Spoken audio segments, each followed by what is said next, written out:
Bonjour à toutes et tous, et oui, effectivement, on se voit à l'écran.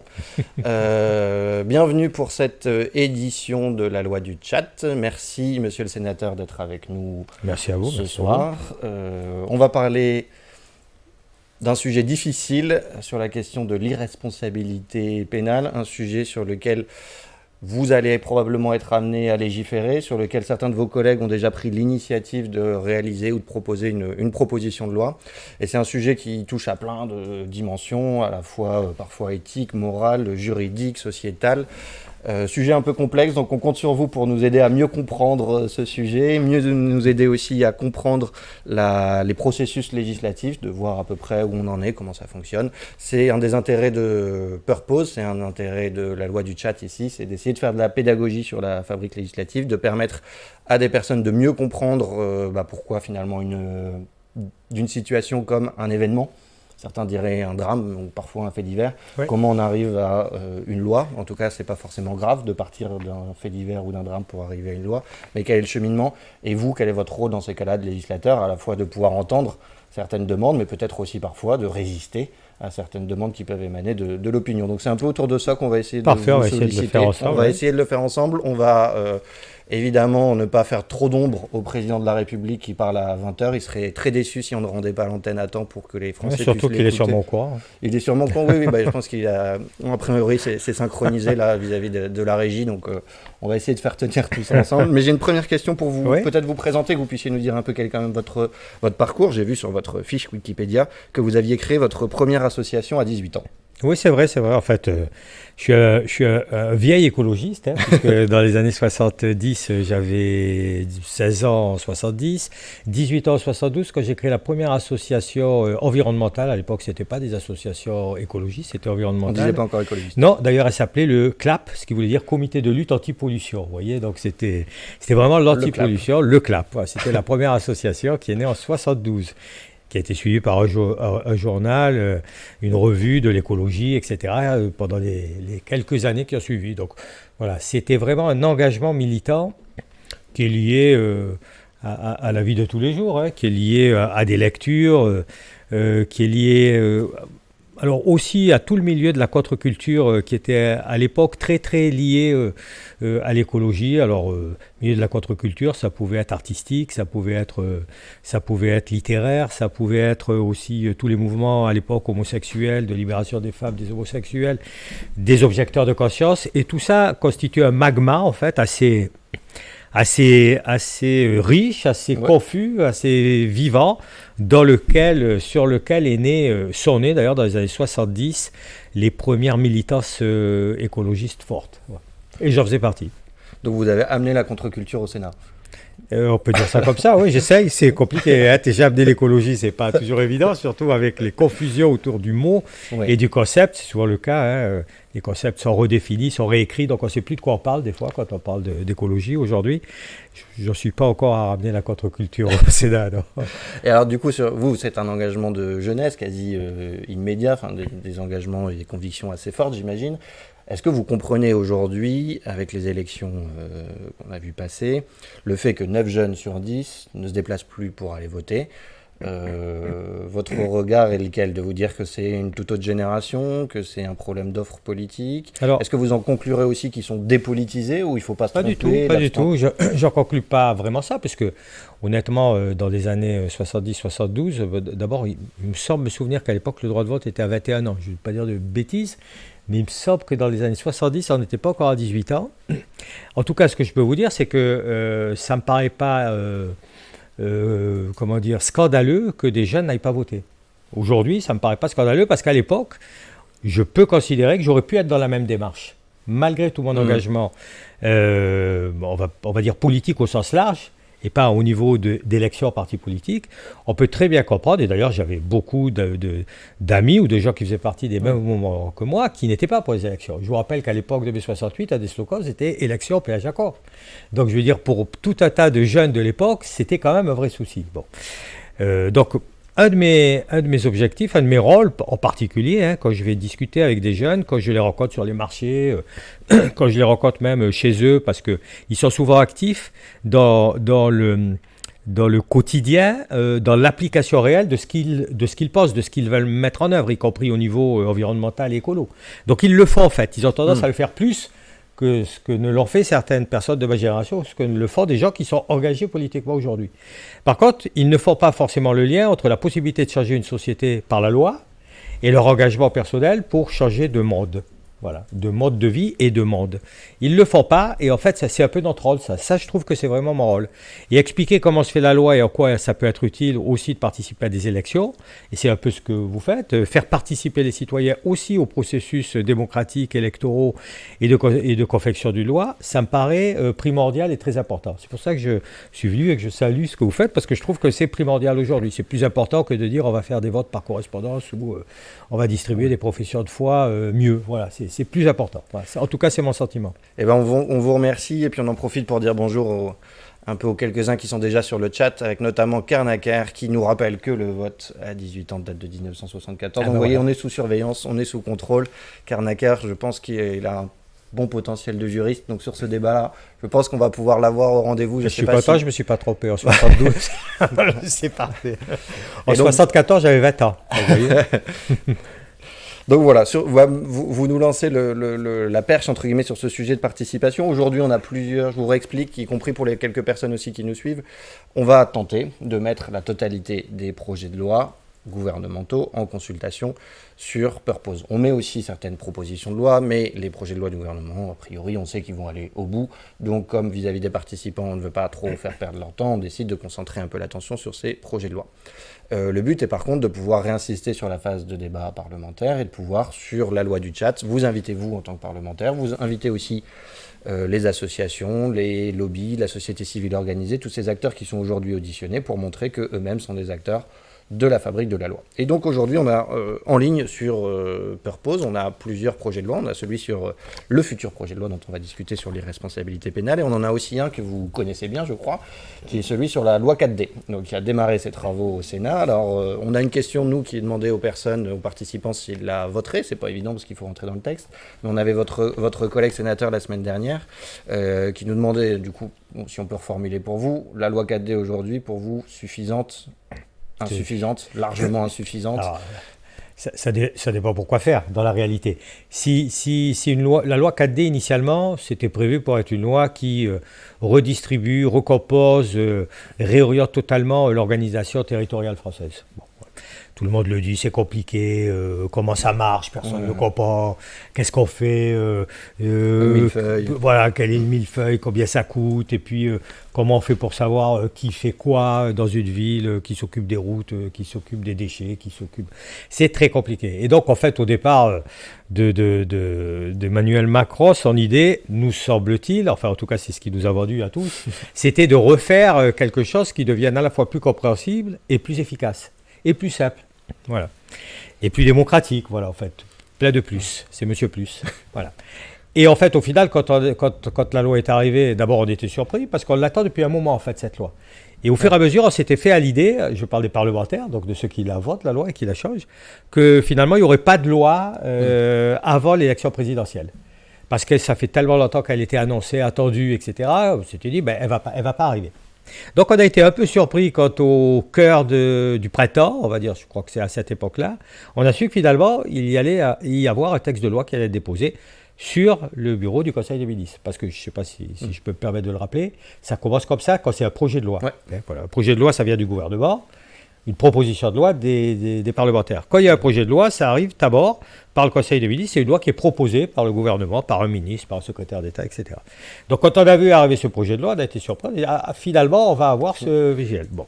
Donc un agenda comment ? Et là, premier problème, on s'est retrouvé confronté à un problème considérable, c'est qu'il fallait étudier ce projet de loi de refonte complète de l'organisation territoriale française en l'espace d'un mois et demi, 2 mois. C'est-à-dire dans des conditions impossibles, en fait, dans la réalité, pour travailler correctement. Et pour les sénateurs, et ensuite pour les députés, etc. Bon. Mais on s'y est attelé en sachant que ce projet de loi allait arriver au Sénat la semaine dernière, c'est-à-dire en fait au début du mois de juillet, à la fin du mois de juin. Et effectivement, là, je suis arrivé ici en venant du Sénat sur ce projet de loi, puisqu'on l'a étudié la semaine prochaine et on continue cette semaine. Et vous et y à la fin de retournez l'émission, j'y Vous retourne, retournez. puisque en fait, on est à marche forcée, c'est-à-dire qu'on va y retourner jusqu'à 1h du matin ce soir, pareillement demain, de 10h jusqu'à 1h du matin, et ainsi de suite. Voilà.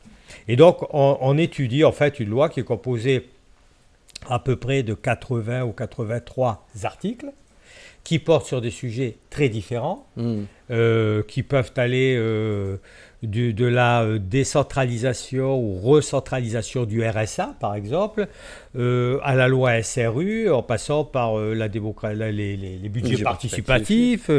Bon, j'en passe.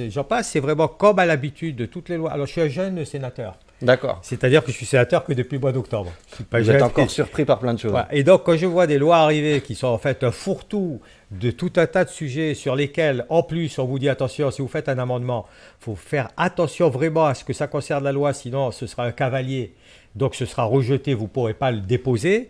Et qu'au final, on voit des lois qui elles-mêmes sont composées d'articles dont on peut considérer qu'une grande partie sont des cavaliers par rapport à la loi originelle, et qu'en plus, on dépose soi-même des amendements qui paraissent être légitimes, et qu'on vous dit, ah ben non, c'est pas recevable, ce sont des cavaliers, ça nécessite un certain apprentissage. Ouais. Mais néanmoins, c'est excessivement important de le faire, parce qu'en fait, ce sont ces lois, au final, qui vont être votées, vous l'avez rappelé. Et donc, nous avons, et les citoyens derrière qui peuvent nous donner un certain nombre d'idées, de conseils, d'avis, faire pression sur nous, faire pression sur le gouvernement. Nous avons tous une certaine possibilité de modifier ces lois. Et ça peut être excessivement important. Je vais prendre juste un exemple. Ouais. Ça ne paraîtra pas forcément à tout le monde excessivement important. Vous savez qu'en France, en dehors du Sénat et de l'Assemblée nationale, il y a une troisième institution qui s'appelle le CESE. Économique, social et environnemental, qui est décliné dans chaque région sous forme de Césaire, c'est la même chose, mais régionalement. Dans le projet de loi initial qui est arrivé, le gouvernement avait décidé, le Sénat avait, la commission du Sénat, je vous rappelle qu'elle est à majorité républicaine, donc de droite, avait décidé que dorénavant la composition de cet organisme-là, elle était entre les mains du président du conseil de région. Ce qui veut dire en fait que le Césaire, qui est censé surveiller, donner des avis, donner des conseils, contrôler ce que fait la région en matière environnementale ou économique, aller voir sa composition totalement chamboulée et décider par le président de l'Assemblée qu'il contrôle. Ce qui nous semblait à nous totalement irresponsable, voire même malfaisant pour être clair. Là où en plus à l'inverse, le CESE national, la composition liée aux fameuses personnalités qualifiées, nommé directement au président de la République, a été annulé. Donc on avait des Césaires qui partaient à l'inverse. Tout à fait. Du tout CESE à fait. national. Tout à fait, puisque pour le CESE, je venais d'arriver sénateur. Il y a eu le projet de loi organique. Ouais. Organique, ça veut dire que ça change des éléments organiques de la loi, enfin importants de la loi, on va résumer. Le projet de loi organique sur le CESE, j'y étais déjà. C'est moi qui étais chef de file déjà pour mon groupe. Et c'est vrai que cette façon de faire avait été rejetée. Voilà. Par contre, tout ce qui concernait les pétitions, le droit de pétition, la participation des citoyens, etc., déjà dans cette loi CESE, avait été rejeté par la majorité républicaine et qui était venue en retrait par rapport au projet de loi du gouvernement sur ce sujet-là. Voilà. Mais le gouvernement, dans le projet de loi final, avait remis un certain nombre d'éléments, puisqu'il a, en dernier lieu, gain de cause, puisque s'il n'y a pas d'accord entre l'Assemblée nationale et le Sénat, c'est une commission mixte paritaire, et s'il n'y a pas d'accord avec la commission mixte paritaire, le dernier mot revient, dans ces cas-là, au texte, enfin, à l'Assemblée nationale. Voilà. Donc ce Césaire, par exemple, nous avons réussi à faire voter des amendements qui sont revenus en arrière par rapport à cette proposition et qui font qu'aujourd'hui, le texte de loi qui sortira du Sénat, le Césaire, restera nommé par l'État, en l'occurrence par son représentant, c'est-à-dire le préfet au niveau déconcentré, et non plus par le président du conseil régional. Voilà. Donc ce qui, pour moi, c'est pas une grande victoire. Mais vous voyez, des victoires comme ça, on en a régulièrement. Et ça, du coup, c'est un amendement qui a été voté. Celui-ci a été voté, accepté, donc il fait partie du texte qui sortira du Sénat. On en a fait voter quelques autres. Voilà. Il va à l'Assemblée nationale et vous verrez comment il va revenir.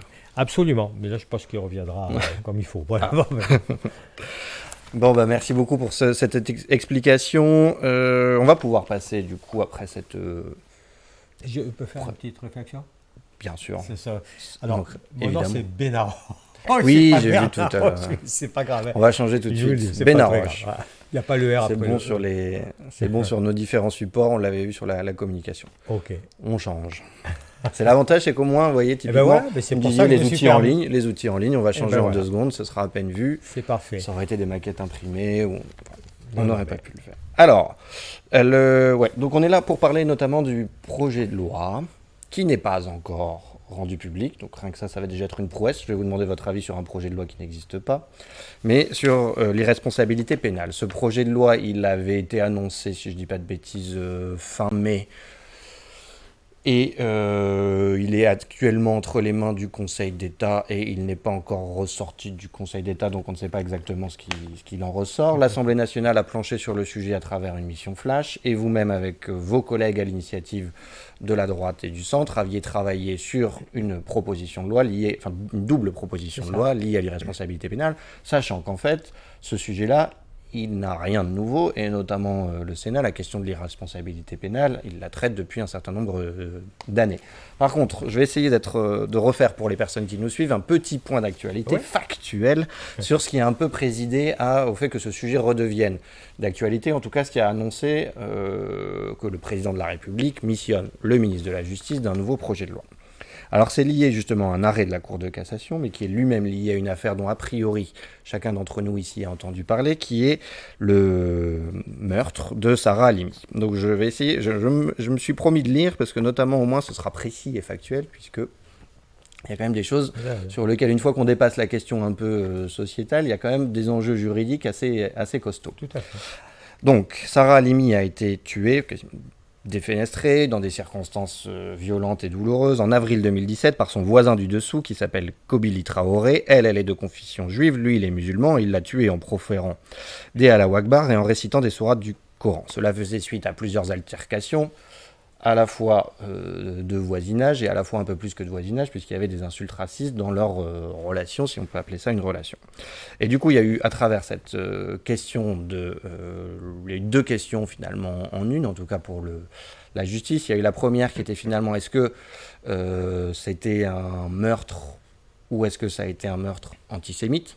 Et du coup, c'est une question qui a eu une conséquence assez importante sur la deuxième question qui était est-ce que Kobili Traoré était conscient, responsable de ses actes au moment où il a assassiné cette dame, puisque finalement le fait qu'il donne une tonalité, ou en tout cas qu'il profère des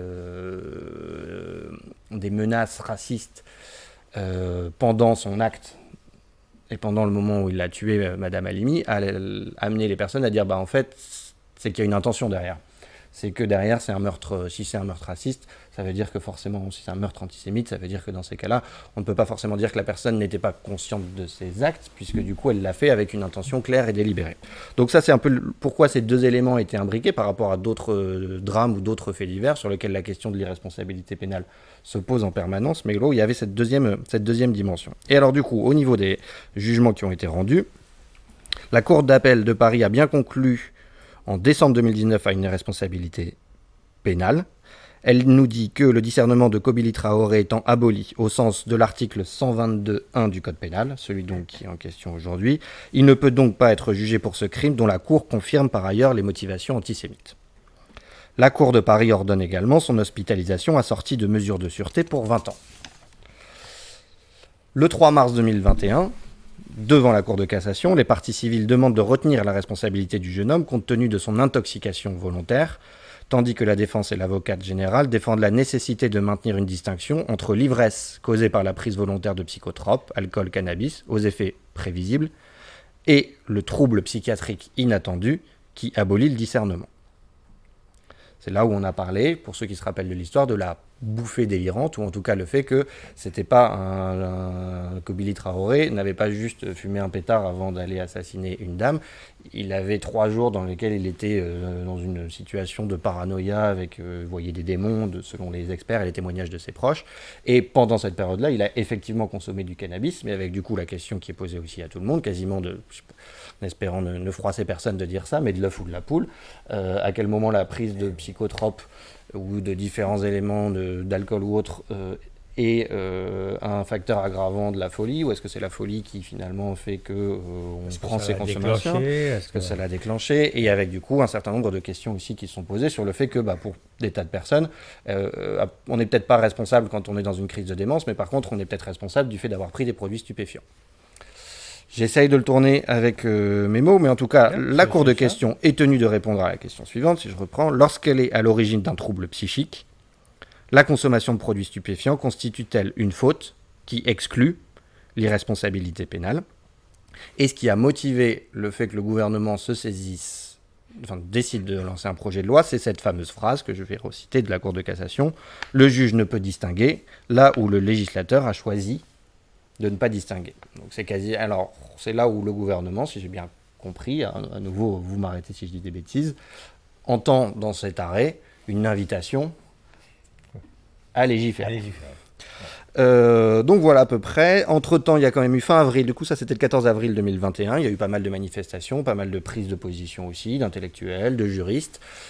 Et on a eu aussi la remise d'un rapport parlementaire, fin avril, qui propose lui de ne pas modifier l'article. Et il y a eu aussi, du coup, la fameuse proposition de loi de vos collègues qui proposait, sans toucher à cet article 221 qui est dit 122-1, qui est dit totémique parfois, mais de proposer quand même certains aménagements pour pouvoir entendre quand même un certain nombre de situations. Donc voilà, je suis arrivé au bout de cet exposé, mais je voudrais juste rappeler 3 points qui nous paraissent importants, y compris par rapport à quelques arguments ou quelques questions qu'on a vues sur les réseaux sociaux. L'irresponsabilité pénale ne veut pas dire que quand on est déclaré irresponsable, on est relâché dans la nature. Non, on est amené à suivre des soins et parfois dans des établissements qui sont quand même assez proches d'une prison. La deuxième chose, c'est que les personnes qui se prononcent examinent quand même une diversité de situations, procède à des enquêtes, il y a des experts et il y a aussi le juge qui après ne se contente pas d'écouter l'expert et de suivre son jugement, mais qui juge. Pour l'affaire de Kobli Traoré, c'était 7 experts qui ont été mandatés pour déterminer si oui ou non on était dans un cas d'irresponsabilité. Donc c'est par rapport à certaines choses qu'on a pu entendre. Enfin, en même temps, j'incrimine les réseaux sociaux assez volontairement, mais on a aussi entendu des commentaires politiques qui n'avaient pas l'air beaucoup plus informés du droit. Et deuxième point qui nous paraît important, le concept un peu plus article de droit, totem aussi, on ne juge pas les fous, qui est considéré comme un progrès, enfin en tout cas un progrès, une sorte d'acquis, je ne sais pas si on peut dire ça, un acquis au niveau du droit, mais qui considère qu'il n'y a point de crime ou de délit sans intention de le commettre. C'est ça. Et le dernier point, qui a paru aussi important et qui a motivé une révision du droit en la matière en 2008, c'est ce qui était très douloureux pour nombre de victimes, c'est que l'irresponsabilité pénale aboutissait finalement à des non-lieux, c'est-à-dire qu'en fait, pour un certain nombre de familles de victimes, ça pouvait passer pour un non-jugement, une absence de procès, et du coup, de ne pas leur donner droit à ce qu'elles pouvaient attendre, à savoir le fait que l'auteur coupable du meurtre de leur maman, papa, proche, soit jugé, entre guillemets, en bonne et due forme, pardon pour l'expression, mais en tout cas c'est cette idée-là, et du coup c'est une première évolution de la législation qui a eu lieu en 2008 pour pouvoir faire en sorte qu'on ne prononce pas de non-lieu, en tout cas qu'on puisse entendre donner lieu à un certain nombre de droits, cette fois-ci plutôt dans l'intérêt des victimes, ou en tout cas pour comprendre cette... Donc voilà pour ma longue introduction, en espérant ne pas avoir massacré ni le droit, ni les uns ou des autres, mais c'est là où maintenant vous allez pouvoir nous éclairer vous sur les enjeux que vous voyez, ou en tout cas votre position peut-être sur le fond, et aussi votre analyse de la situation. Alors, quand cette loi est arrivée au Sénat, en fait, vous avez raison, il y avait 2 lois au départ. 2 lois qui étaient 2 propositions de loi, différentes. L'une qui portait, enfin les 2 portaient d'ailleurs sur cet article et sur l'irresponsabilité pénale, mais l'une était aussi beaucoup axée justement sur les conditions de jugement de cette irresponsabilité, les expertises, le suivi des expertises, etc. Bon.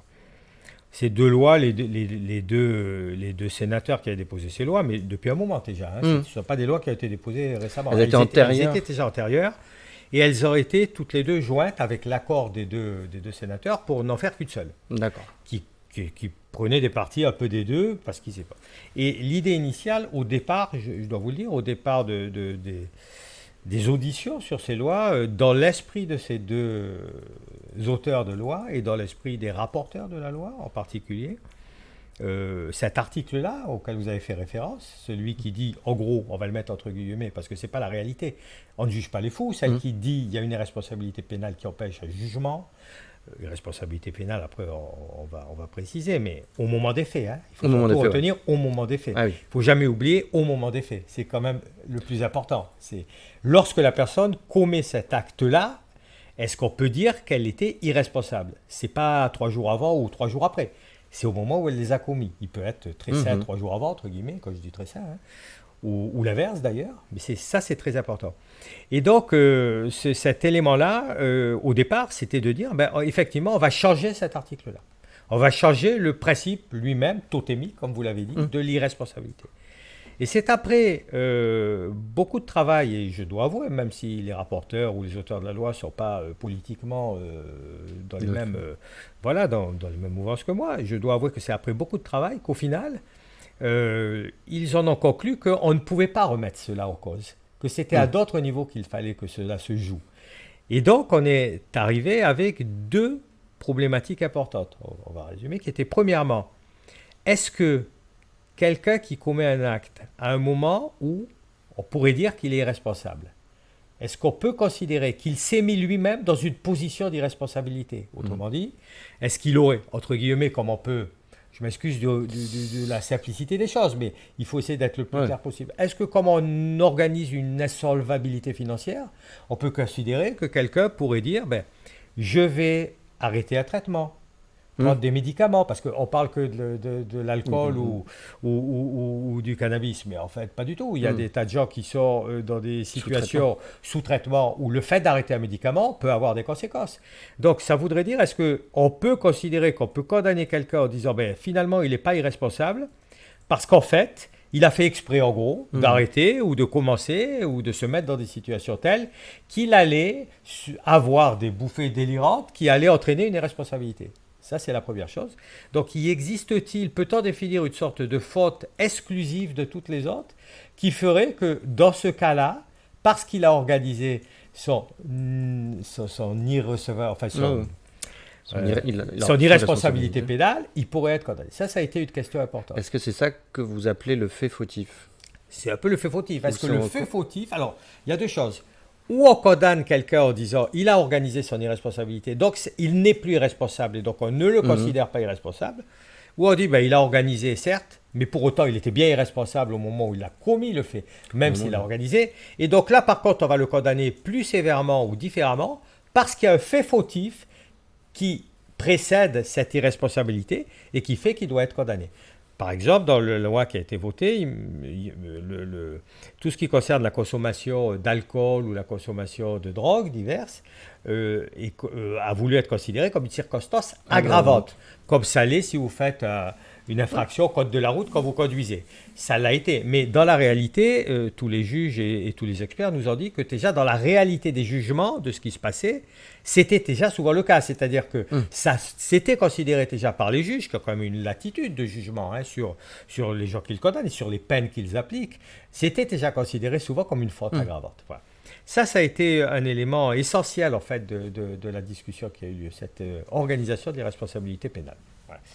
Et puis la deuxième chose, c'était ça, c'était quelqu'un qui est considéré comme irresponsable pénalement. Pour autant, est-ce qu'il y a un procès? Autrement dit, et ça a été un peu le biais qu'ont pris les rapporteurs et les auteurs de cette loi, c'est de dire ok, très bien.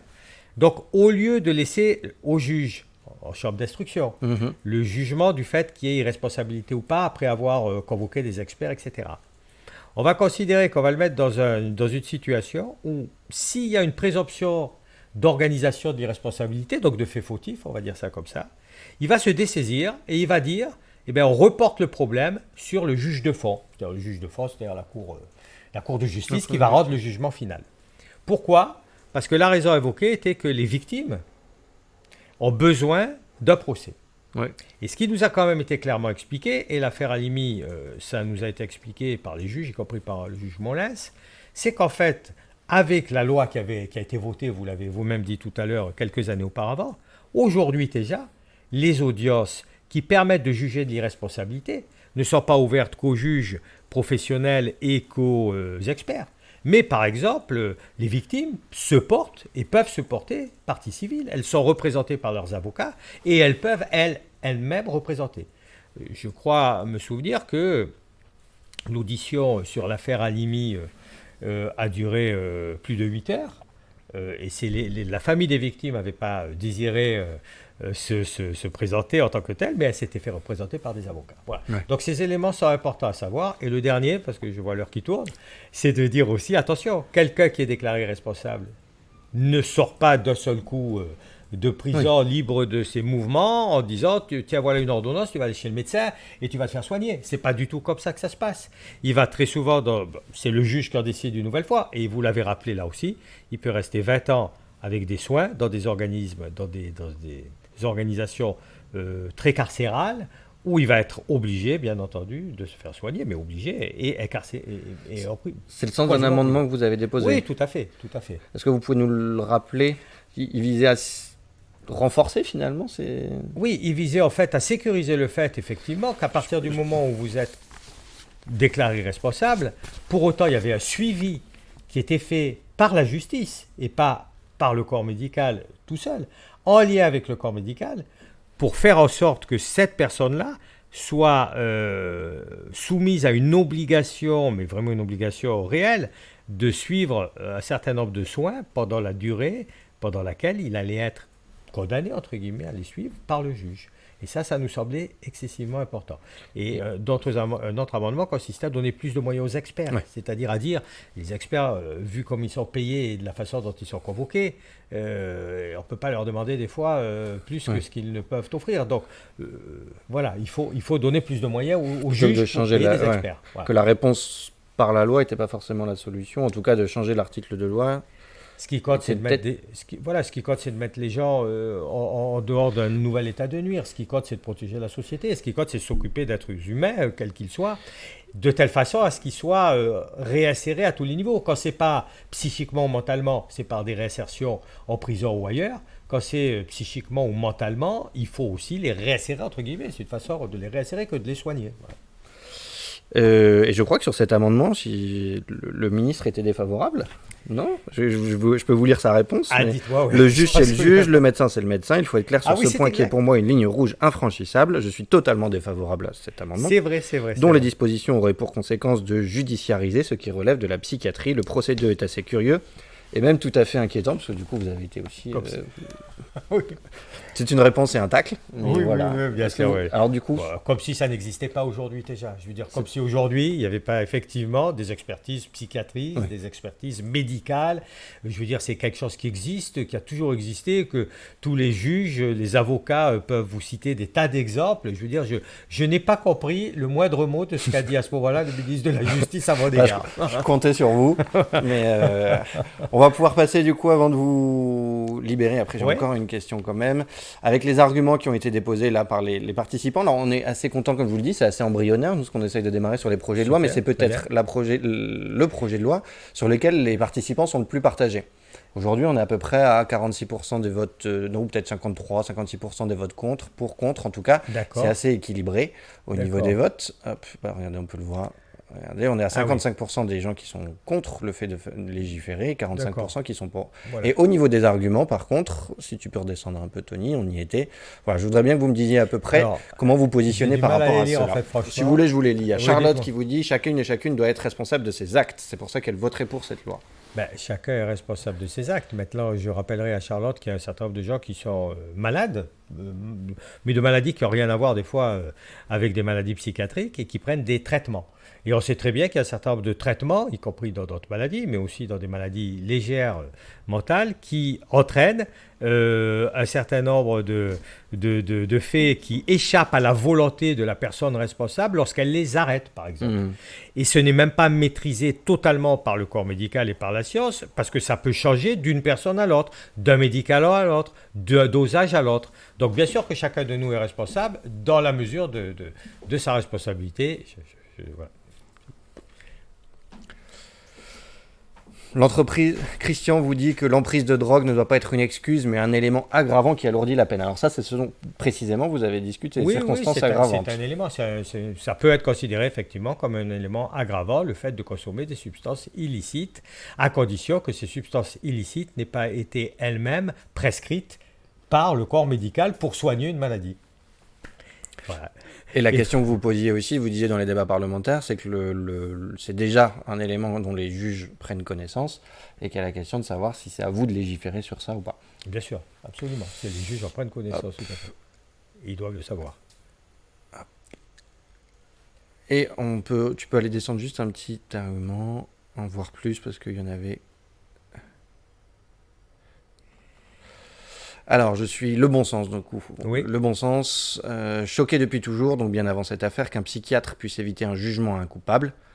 Un accusé doit toujours être jugé, seule la peine peut éventuellement être différente, prison, asile, cure de désintoxication, donc urgent et important de modifier la loi. La règle actuelle est absurde, injuste, incompréhensible. Non, mais la plupart des... Je répondrai à notre interlocuteur qui... alors, on peut juste se prononcer sur le mot de juger. En tout cas, ils sont tous jugés au sens où ils l'entendent. C'est-à-dire, effectivement, il y a toujours une peine derrière pour quelqu'un qui est reconnu irresponsable, donc ce qu'il peut appeler... fou ou ce que vous voulez, il y a toujours une peine quand il est coupable. Alors cette peine, entre guillemets, ça peut être de la prison, bien entendu, mais justement l'honneur de nos sociétés évoluées, c'est de ne pas mettre en prison des gens qui ont commis des actes alors qu'ils n'étaient pas responsables de ces actes, et ça on sait le déterminer, et à partir du moment où on sait le déterminer le mieux possible, notre responsabilité, notre honneur, en fait, dans la réalité, à nous tous, pas qu'aux juges, à nous tous, c'est de faire en sorte que quelqu'un qui est malade puisse être soigné pour sa maladie, qui a entraîné le fait qu'il ait commis un acte de culpabilité, un meurtre ou un autre, ce qui ne veut pas dire, bien entendu, qu'il n'est pas jugé, ni qu'il n'est laissé libre. Mais tout simplement, il est jugé et les peines, entre guillemets, si on peut considérer que c'est des peines, puisque c'est comme ça qu'il le considère, qui consisteraient à aller dans un asile, c'est comme ça aussi que c'est écrit, sont prononcées par le juge, et pendant des années et des années. Donc, bien entendu, tout le monde est jugé, les gens qui commettent des actes criminels sont jugés, mais la peine qui leur est réservée doit être fonction de leur état de responsabilité au moment où ils commettent cet acte-là. Ça me paraît indispensable, obligatoire.